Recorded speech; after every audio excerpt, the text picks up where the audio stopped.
माननीय अध्यक्ष जी, cycle puncture हो गई है तो अब पंचर का ठीक कराने की जो आपकी साइकिल है उसको शायद उत्तर प्रदेश जनता ठीक करेगी नहीं।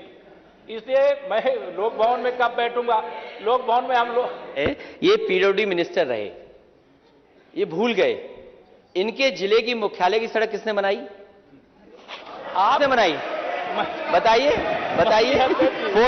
फोर लेन किसने बनाई बताइए? माननीय अध्यक्ष जी, मैं आप कृपया करके आपस में डिबेट नहीं करें, आपस में डिबेट नहीं करें। कृपया करके नेता प्रतिपक्ष पूर्व मुख्यमंत्री जी को ये बता दीजिए, ये 5 साल सत्ता में नहीं रहे, आगे 5 साल के लिए फिर विदा हो चुके हैं। 2027 में चुनाव आएगा, मैं तो यह मानता हूं कि फिर कमल खिलेगा, फिर आपका अभी कोई भविष्य इस समय नहीं है, लेकिन सड़क किसने बनाई है, एक्सप्रेस किसने बनाया है, मेट्रो किसने बनाई है? जैसे लगता है आपने सैफई की जमीन बेच करके ये सब बनवा दिया है।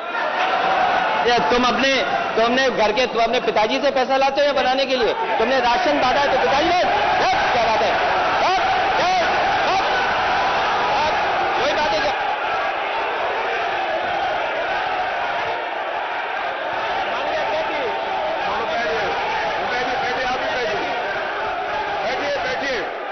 बैठिए, आप भी बैठिए, राजेश जी आप भी बैठिए।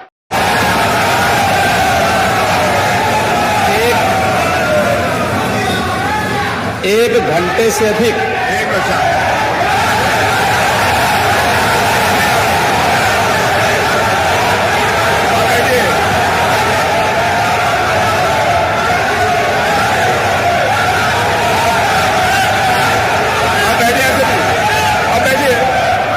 माननीय अध्यक्ष जी, नेता सदन खड़े हैं, माननीय आप अनुमति दे चुके हैं, उसके बाद ये शोर शराबा ठीक नहीं है, ये उचित बात नहीं। अध्यक्ष जी, 1 घंटे से अधिक पूरा सदन माननीय नेता प्रतिपक्ष को सुनता रहा। बड़ी शालीनता के साथ उन्होंने अपनी बात कही। विपक्ष के नेता का जो दायित्व था, उन्होंने अपने कर्तव्यों का निर्वहन किया। हम लोगों ने सुना। इस सदन में और सरकार के उप मुख्यमंत्री अपनी बात को रख रहे हैं, बीच में रनिंग कमेंट्री का मतलब क्या है? और दूसरा, एक सम्मानित नेता के खिलाफ असभ्य शब्दों का प्रयोग हो, तो शब्द का प्रयोग हो, तो ठीक नहीं है। और मैं बड़ी विनम्रता से कहूंगा नेता प्रतिपक्ष को कि आपको इतना उत्तेजित नहीं होना चाहिए।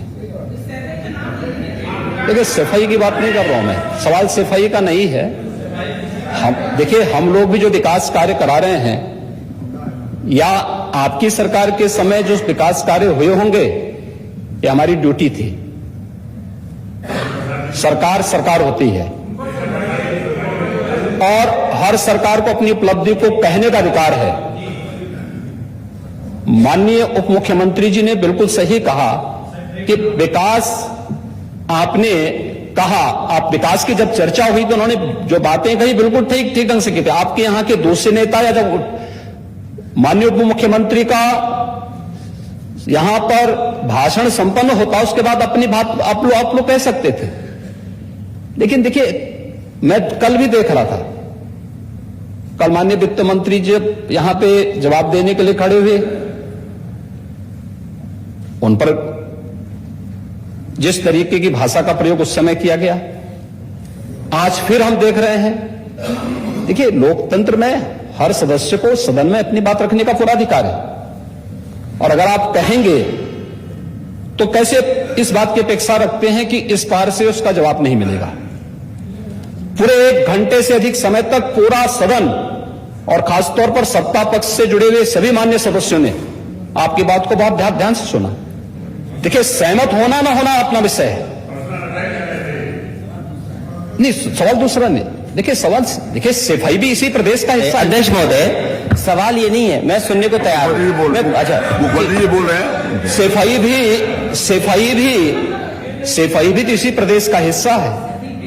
नहीं, सफाई, देखिए, भाषा आप उसको बाद में बोल सकते हैं। देखिए, हमारी सहमति असहमति हो सकती है। देखिए, हमारी असहमति असहमति हो सकती है किसी बात पर, हम बाद में इस बात को करेक्शन करा सकते हैं। लेकिन तो मैंने शब्द का प्रयोग नहीं किया जाना चाहिए और किसी भी असभ्य भाषा का प्रयोग नहीं होना चाहिए। और मैं माननीय अध्यक्ष जी से अनुरोध करूंगा कि अगर इस प्रकार की शब्दावली प्रोसीडिंग का हिस्सा बनी है तो कृपया उसको हटवा दें, क्योंकि ये गलत परंपरा होगी और मैसेज का देश के अंदर खराब जाएगा।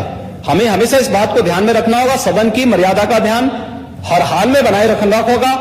दूसरा, जब एक सदस्य बोल रहा हो तो सदस्य के बीच में, और खासतौर पर उप मुख्यमंत्री बोल रहे हैं, तो बीच में रनिंग कमेंट्री करना, बीच में धमकी देना, ये चीजें ठीक नहीं है और मुझे लगता है सदन की मर्यादाएं इससे आहत होती हैं।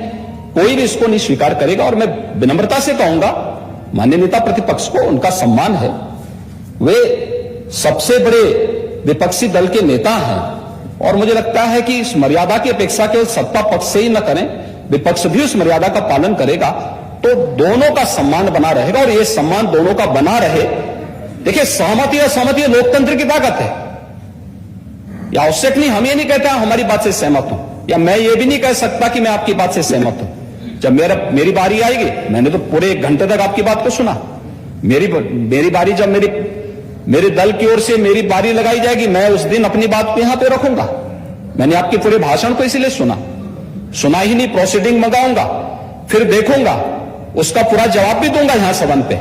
और मैं उम्मीद करूंगा कि सभी विपक्षी नेतागण उस दिन यहां पर हमारी बात को भी सुनेंगे।